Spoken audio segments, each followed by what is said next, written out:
قال لي انا هشتغل معاه وانت هتشتغل معاه من 6 الصبح ل 6 بالليل، قصدي من 6 بالليل ل 6 الصبح وهكذا. جيت اراجع اول يوم شغل اي ثينك ان انا عجزت في 300 جنيه. عم محمد عايز يمشي ويروح ب 2000 وكسر ايراد اليوم عشان انا مش عايز اديله تقريبا 40 جنيه زياده او حاجه زي كده. بتكلم شيخ القهوجيه تقول له انا عايز واحد يشتغل قهوجي او يشتغل في كذا في القهوه او فمتوسط قلت لهم يا جدعان هو مش هو ناس هيعمل حاجه صح. بيني وبينك انا سرحت او كانت غلطتي ان انا ما انتبهتش ودماغي ساحت بصراحه، فاختلط الامر علي فخسرت 100 جنيه. كلمناه وجه عمك محمد قام جالي وبرر موقفه، قال لي الفلوس اللي اتاخدت دي كانت حق. قعد يبرر لي وقال لي لا أو مش عارف.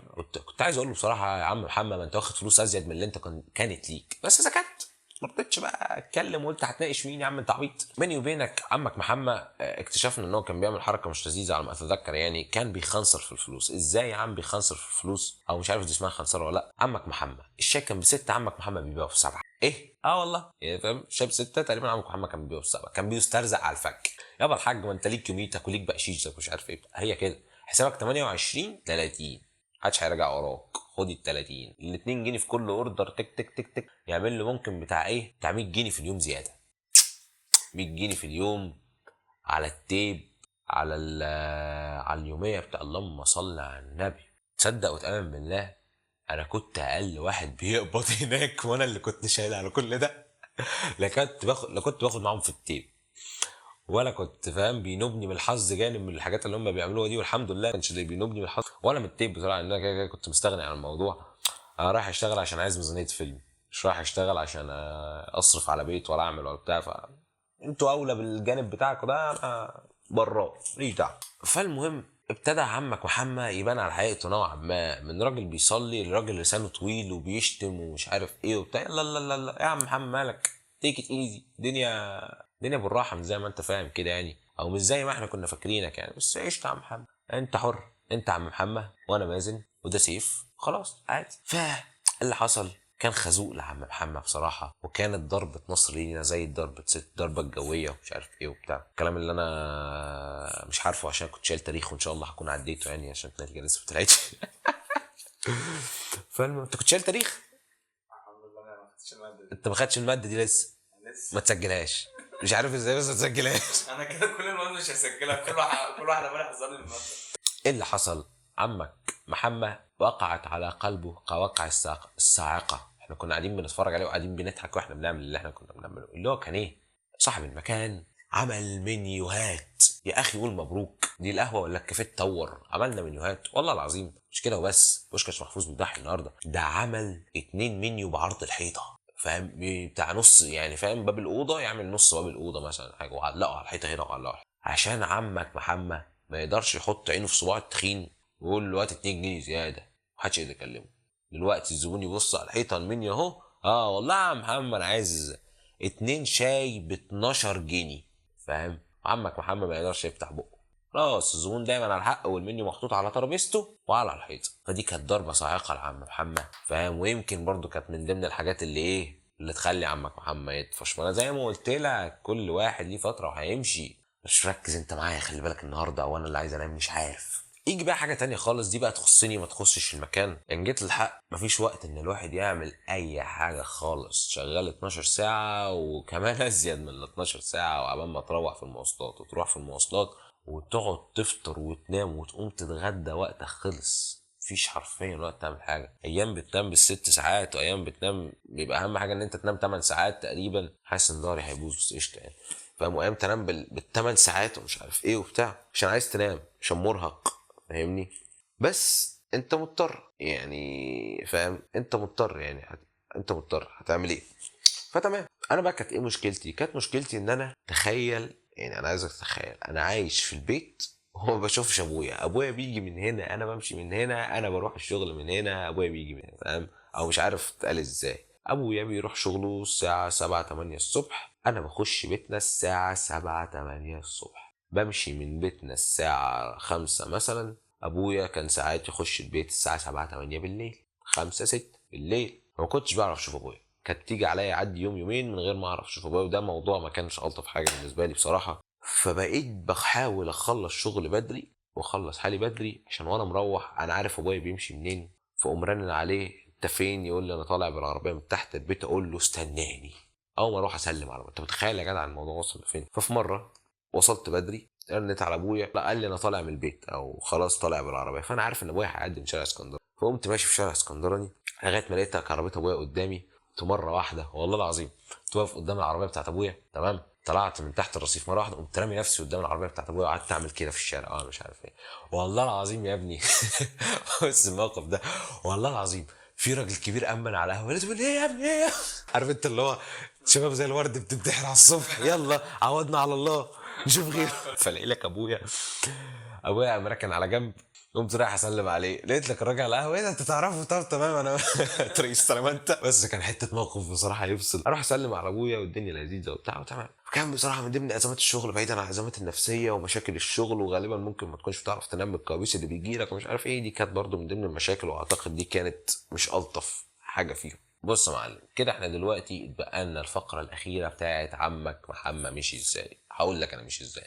في الفتره الاخيره تقريبا جه علينا واحد يشتغل بتاع معسل، فاحنا كده بقينا عمك محمد، والواد بتاع المعسل ده اللي مش هنحط له اسم لان الواد ده مش جاي معايا سكه يعني، او عمل موقف مش لذيذ معايا هقوله لك بعدين. وبعد كده الواد اللي اسمه عوضين تقريبا ده كان موجود معانا، والراجل اللي في المطبخ. حلو الكلام حلو الكلام.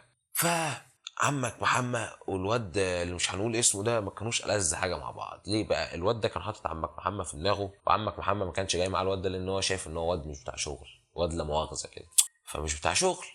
رحت فين؟ مش بتاع شغل عادي يعني. فالمهم ايه اللي حصل؟ حصل موقف مش لذيذ. عمك محمد اتحط في تربايه، فاهم؟ عيني عليك يا محمد، بس هو يستاهل يا محمد عشان محمد كان بيفقع بصراحه يعني.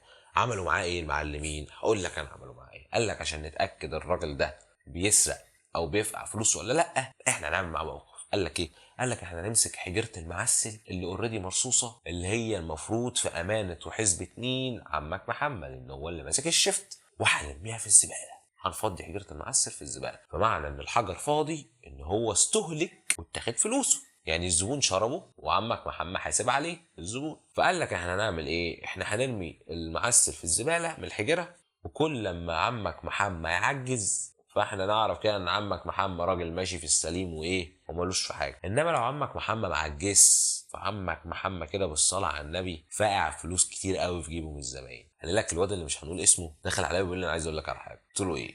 قال لي انا عملت 1 2 3 في عمك محمد. قلت له اعمل ايه يا عم ومش عارف ايه وبتاع، انا بيني وبينك كنتش عايزه يقول لي فاهم، عشان انا ماليش دعوه بالحوار ده، وانا كده كده ماليش دعوه، بس ايه، قلت له ماشي. قلت له افرض عمك محمد عجز. قال لي يبقى بريء. قلت له انت بروح امك، هو بريء بس هتعمل ايه وقتها؟ قال لي يا عم خلاص بريء واحنا مالنا ومش عارف ايه وبتاع. الدرجات دي الناس دي عندها كده الظن عادي ومش عارف ايه، مع ان عمك محمد في الاخر ما طلعش بريء، بس قشطه يعني، او ما اتكلمش الله اعلم، بس هو ما اتكلمش وما فتحش. ليه بقى؟ انا قلت لزياد، قال لي انت مالكش دعوه، احنا هنشوف الدنيا هترسى عليه. قلت له ماشي يا زياد، لان زياد برضه ملوش دعوه، زياد تفاجئ زيه، فهنعمل ايه؟ ولا اي حاجه، احنا هنسيبهم منهم لبعضيهم ياكلوا في بعض، واحنا لينا في اخر اليوم اللي احنا ناخد الفلوس اللي الرقم بتاع الكمبيوتر او الحسابات بتقول لنا ليكوا الفلوس دي عندهم. حلو.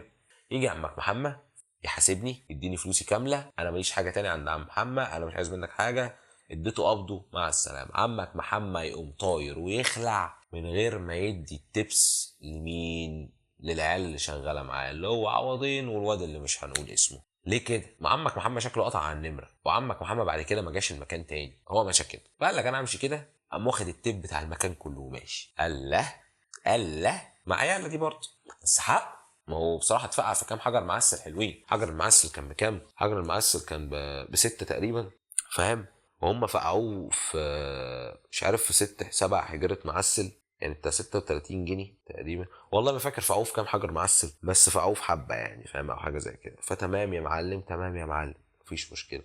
ماشي عمك محمد، وانتهت فتره عمك محمد للابد، ونخش على الفتره ما قبل الاخيره، واللي ابتدى فيها اخوك ايه؟ يلطش مع الراجل اللي شغال في المطبخ. بصراحه الراجل ده كان عليه حته كوبايه شاي تتلف في حرير، كانت رائعه، مش عارف ليه تلف حرير بس كانت رائعه وخلاص يعني. انا كنت عايش هناك على الشاي والقهوه، انا شغال هناك ولاقي شاي وقهوه ببلاش، اي نعم كانوا ليميتد فاهم، بس ماشي، ليميتد احسن من ما فيش. فايه اللي حصل؟ اقول لك انا بقى ايه اللي حصل. عمك اللي كان شغال في المطبخ اللي هنطلع عليه اسم درويش ابو الدراويش المدروش، عمك درويش كنت انا وهو واخدين على بعض، وحبايب والدنيا عسل العسل، بس انت في مطبخك وانا في مكتبي وبس. تيجي تقعد جنبي اجي اقف عندك والدنيا لذيذه و10 على 10 وفل فل. حلو الكلام، حلو الكلام. امال ايه اللي حصل يا عم مازن؟ هقول لك انا بقى ايه اللي حصل. عمك طلع وقف في الصاله، تمام لغايه ما نشوف بقى مؤقتا هنجيب مين في الشغلانه دي يمسك في الصاله ومش عارف ايه. هو والله ما متذكر مين اللي كان واقف جوه في المطبخ. اعتقد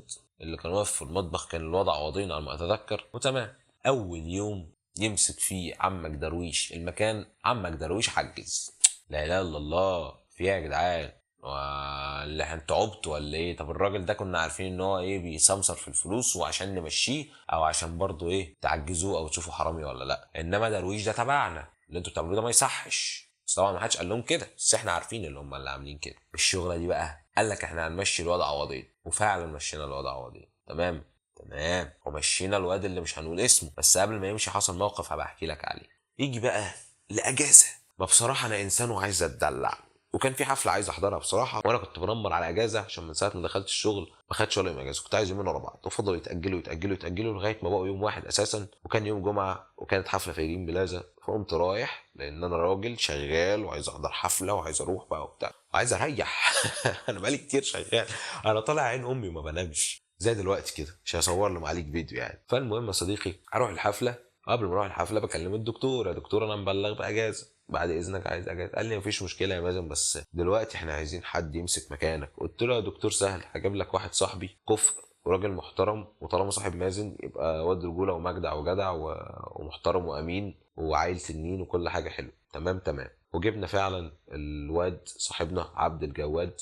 تمام صديقي الصدوق. ايه الاخبار؟ شفتوش بقى لي فتره، اتمنى لو تشوف الفيديو ده تكون تمام وانا تمام وسيف تمام. والله بقى لي يحيى، يا نهار ابيض، اتعديت منه ومع ذلك بحب يحيى، بس ماشي. المهم يا جدعان جه عبد الجواد وقضى اليوم وانا علمته الدنيا ماشيه ازاي. كان بيجي ايه ده، اسلام صحي من النوم ولا ايه؟ لا انا بقول لك قدامنا 5 دقايق. قدامنا 5 دقايق هنكروت. المهم يعني يا جدعان عبد الجواد كان بيجي ياخد تريننج على ايدي وبفهمه الدنيا ماشيه ازاي، او بيجي ياخد تريننج عموما في المكان عشان بيجي يمسك مكاني يبقى عارف الدنيا ماشيه ازاي. عشان برضو كان المفروض ان هو هيشتغل مكاني لما انا امشي من الشغل، لان انا كام يوم وهمشي عشان الدراسه.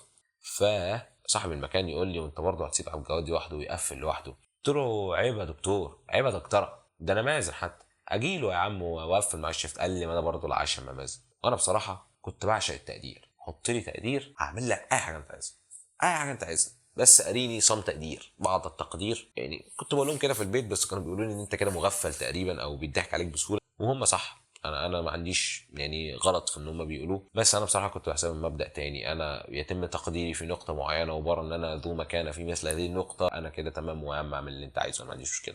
كانت حفله المفروض ان هي تسعيناتي لو كنت سمعت عنها يعني، وتمام. رحت لابس البنطلون، لو لقيت صوره بحطها لك هنا، مش عارف احطها لك ولا لا يعني. المهم بنطلون قماش اسود، تمام، من غير بنطلون قماش عادي ستوك واسع زي ما هو كده، من غير ما ايه نازل ستريت حته واحده، من غير ما يتضايق فيه ولا حاجه، على قميص المفروض ان هو شبه التسعيناتي نوعا ما. وقمت رايح ودخلت الحفله وقابلت ناس لذيذه وتعرفت على ناس لذيذه وبتاع، والدنيا عسل عسل وخلصت. فالمهم طالع من الحفله في جرين بلازا والكافيه في سموحه. قمت طالع على الكافيه اتشيك كده النبض بالليل الساعه 11 ولا حاجه، عشان انا كام ساعه هروح انامهم وارجع على الفجر. عشان ايه؟ عشان اقفل الشيفت مع عبد الجواد واخده واروح عشان انام واقوم تاني يوم اروح شيفتي، وانا المفروض في اجازه، بس ماشي عديها. قمت رايح الساعه 11 بالليل ابص على المكان، فلقيت لك ابو الدرويش بيقول لي ايه يا ابني اللي انت لابسه مش عارف. قلت لهم انا كنت في حفله وبتاع، وانا بصراحه ما كنتش بوريهم الجانب ده من شخصيتي. انا كنت بتعامل معاهم مع جانب الواد اللي بيلبس بولو عادي او تي شيرت او قميص وبتاع، لكن جو الواد بتاع الاوفر سايز بقى والحاجات اللي هي بره الشغل دي جانب لوحده من شخصيتي، ما ينفعش يخش قاره القهوجيه خالص. فاهم كويس ان هم ما حضروش مازن ابو شعر كنيش. المهم يعني يا معلمي يجي لك الواد عوضين، الكلام ده قبل ما يمشي يعني. المهم يا معلمي يجي لك الواد عوضين قبل ما يمشي طبعا، وليهم قايل لي ايه الطقم اللي انت لابسه ده؟ قلت له ما الطقم ده ابوك كان بيلبس زيه في التسعينات. قام رد عليه ابو الدرويش قال ابوك كان بيلبس فعلا حاجات زي دي يعني، فاهم، لان دي موضه تسعيناتي. خدت الصدمه.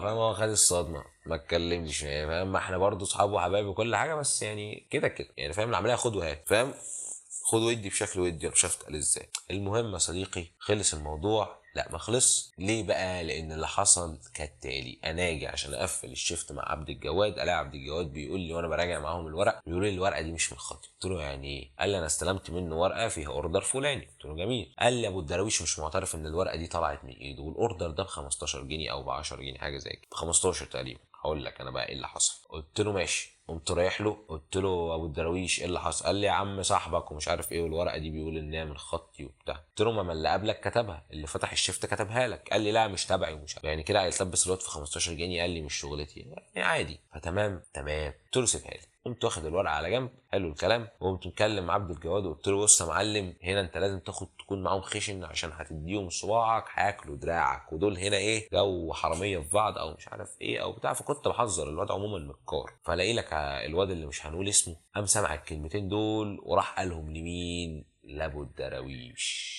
ابو الدراويش اطلع اهزر معاه ولا اكلمه كمان شويه ان احنا حبايب. قال لي بيقول لي عيب اللي انت عملته. قلت له انا عملت ايه؟ قال لي انت عارف. قلت له يا عم مش عارف. قال لي لا. قلت له يا عم انت مش خطيبتي، خلص انا عايز ايه؟ ما حصلش طبعا بس ايش تاني. قال لي انت عملت حصل منك 1 2 3 4. قمت ماسك الورق التاني غسله. قلت له انت جاي شغال هنا بتاع شيشه مش شغال نقال كلام. قمت ضاربه. قال لي اللي انت قلت له زي ما بقول لك كده، شغلتك هنا بتاع شيشه، مش بتيجي تنقل كلام زي النسوان، ولا مؤاخذه على كده. بس كان لازم تتقمص مع الناس اللي زي دي شخصيه الواد ها عشان تعرف ها. بس يا سيدي ده كان الموقف ودي كانت الحاجه. وعمك ابو الدراويش وهو بيقفل معايا الحسابات قام مديني 20 جنيه زياده من غير ما ياخد باله. انا واخد ال 20 جنيه زياده حطيتها في ال 15 جنيه اللي هو كان مستنكر ان هو كاتبهم بايده، فاهم؟ او كان مستنكر اللي هم طلعوا في شيفته، وسكتم بكتم وخدت فلوسي والواد ما لبس في حاجه وخلص الحوار. جميل جميل. ومشي الواد اللي مش هنقول اسمه، ومشي عوضين، وانا وانت وابو الدراويش، وجم علينا ناس جديده تبع ابو الدراويش. حلو حلو، الناس محترمه ولوز اللوز وعنب العنب. بس ابو الدراويش صدر منه موقف مش لطيف. ايه اللي حصل؟ في تقفيل شفت يوم من الايام بعد ما العيال دي مشت، الاقي ابو الدراويش بيقول لي خلي بالك في حاجه غلط. قلت له ايه يا عم في حاجه غلط؟ قال لي انا ناقص مني فلوس كتير. قلت له ازاي؟ قال لي تعالى راجع تاني. قلت له يا باشا عيني ليك. رجعنا انا وهو قفلنا الشيفت ومش عارف ايه، برضه في فلوس ناقصاه. يا عم انا ما يطلعليش من يوم زي ده تبس قليل زي ده، لا انا مفقوع في فلوس ايه وبتاع. قلت له يا عم افتكر في غلطه حساب ايه وانا معاك، عايزني نقعد لك، انا بحبك وانت حبيبي وكل حاجه. قال لي لو افتكرت حاضر. قلت له ماشي. يا دوبك مشيت من هنا وهو مشي من هنا. قال لي بقول لك ايه يا مازن، انت خدت مني 200 جنيه قلت لي هعمل بيهم حاجه للكافيه وما حاسبتنيش عليهم. قلت له انا هفتكر واقول لك. المهم رحت افتكر ما افتكرش مش عارف ايه، مش جاي في دماغي خالص. تمام تمام. تاني يوم بيقول لي ال 200 جنيه. قلت له يا عم انا مش فاكر ان انا خدت منك حاجه، عشان ما هو انا اسهل ما عندي ان انا اطلعهم من درج الكافيه، بس انا مش هديهم له غير لما افتكر اذا كنت فعلا خدتهم منه ولا لا، يعني دي امانه. المهم يا سيدي زي ما قلت لك قعدنا كام يوم على هذا الحوار يتراجع الكاميرات عشان نشوف كلام ابو الدرويش صح ولا لا، ويطلع فعلا ابو الدرويش معاه حق في نقطه ان انا كنت واقف معاه في الكورنر الفلاني عشان اخد منه الفلوس. طب وبعدين يا عم الحاج الكلام ده عليه؟ طب يا دكتور انت شايف عندك ان هو طلع لي 200 جنيه. قال لي ما بصراحه الزاويه اللي انتوا كنتوا واقفين فيها ما بينتش اذا كنت طلعت فلوس ولا لا، بس انت فعلا كنت واقف معاه. قلت له ماشي يا دكتور مفيش مشكله. تقريبا انا شفت الفيديو لقيتني فعلا كنت واقف معاه. طب وبعدين يا جدعان انا فضلت اشاور نفسي يمين شمال يمين شمال، انا مش فاكر اي حاجه خالص. وبيني وبينك قمت ماسك الدفتر تمام وقعدت اراجع في الدفتر اللي انا بكتب فيه المصروفات، ما لقيتش حاجه. ابص لك على شحن الكهرباء وراجع فواتير الكهرباء واشوف شحن الكهرباء بيقعد قد ايه في العداد، وال 200 جنيه دي بتقعد قد ايه على كام يوم عشان احسب احنا فعلا شحناها اخر مره امتى. مفيش حاجه. اروح اتاكد من السوبر ماركت اللي جنبنا، ودول كانوا ناس عسل العسل وحبايبنا جدا يعني بيحبوني وبيعزوني جدا بصراحه، واتمنى ان انا اروح اسلم عليهم في فتره قريبه يعني، واروح اقعد مع حسن عشان وحشني وعشان عايز اقعد معاه، عشان المفروض كنا نتفق نقعد مع بعض وما قعدناش. رحت سالتهم هل انا شحنت عندكم كهرباء؟ قالوا لي لا. قلت لهم تمام يعني انا كده في السليم. فبدات اخد ثقتي في نفسي بعد ما كنت شاكك ان انا نسيت وسقطت الموضوع. لا انا ما عملتش حاجه فعلا، ما تشككنيش في نفسي. وكان الحل ودي ان انا ادفع 100 وهو يدفع 100، وانا بيني وبينك اتبقى لي كام يوم وامشي من الشغل، فمش هدفع فلوس، عايز ادفع فلوس في حاجه. فاللي حصل كالتالي: يقول لي احنا هندفع، الدكتور قال انت 100 وانا 100. قلت له يا عم الحاج تعالى نراجع سوا شوف الفلوس فين وانا اقنعك انت تقنعني. تمام تمام. قال لي يا مازن انت وديت الفلوس في الناحيه الفلانيه. قلت له بس انت كده بتخيش. ليه بقى؟ لان انت اللي انت بتقوله ده حصل قبليها بكام يوم مش في اليوم ده. فانا كده ابتديت احس ان انت بتخيش، وثقتي فيك ابتدت تخيش انت كمان، ان انت ما عدتش مظبوط زي الاول، انت في حاجه معاك غلط. يا اللي انت بتبلبعه طلع على دماغك، يا اما انت ابتديت تقل بيا، صحوبيتنا ما بقتش زي الاول. طبعا ما قلتش كده فيس تو فيس، بس فاهم الدنيا ايه، الدنيا بتفهمك الدنيا بتمشي ازاي، فاهم الدنيا، اتمنى تكون فاهمها عشان ما تسوحش. فالمهم يا معلم ثبت على موقفي ومفيش ميتينات خلاص. مفيش ميتينات واللي عندك اعمله.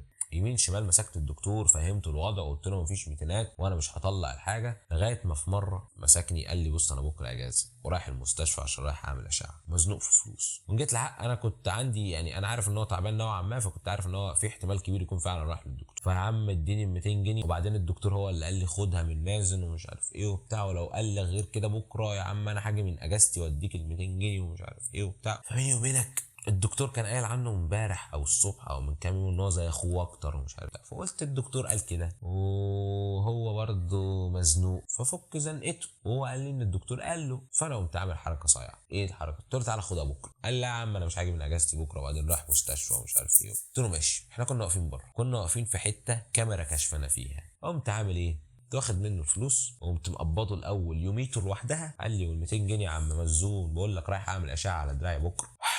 لازم يعني 200 جنيه. ماشي يا عم. كنت مطلع ورقه ب 200 من ضمن كوبشه الفلوس اللي كنت ماسكها. عارف انت اللي بيذل حد كده انا والله كنت ماسك الفلوس، كنت مطلع 200 جنيه وسحبت 200 جنيه كده زي رفعتها عشان تبان في الكاميرا، فاهم؟ عشان لما صاحب المكان يتشيك على الكاميرات اقول له، ولو هو فعلا انكر انه خد مني 200 جنيه فيبقى قدام الكاميرا في 200 جنيه طلعت من كوبشه الفلوس اللي مازن ماسكها اللي هي يوميه المكان. ومين اللي خدها؟ ابو الدراويش. الله ينور عليك. كده انت فهمت اللعبه ماشيه ازاي. كده مزون ابتدى يتدردح، ابتدى يفهم اللعبه معاهم ازاي. عشان الاشكال دي فاهم اشكال لطيفه جدا يعني، اتمنى ما تقعش معاها. بس يا سيدي تقريبا احنا من يومها ما شفناش ابو الدراويش تاني. حلو. وتقريبا هو راجع المكان بعديها، بس بعد ما انا مشيت على ما اتذكر يعني، وانا كنت خلعت. وحاول يوصل لي واتصل بيا، وانا كنت وديت حد قريبي هناك يشتغل، فابتدى بقى هو ينقل لي اخبار المكان ويكلمني ويقول لي الدنيا ماشيه ازاي وبتاع. كان حد اكبر مني فيعرف يدوس في الايه في الميه العكره دي كويس ويتصرف معاهم كويس يعني. بس ابتدى يسالوا عليا ومازن فين ومش مازن فين ومش عارف ايه وبتاع. قال له مازن في القاهره وفي كليته ما بيردش على حد، الاقيه بيتصل بيا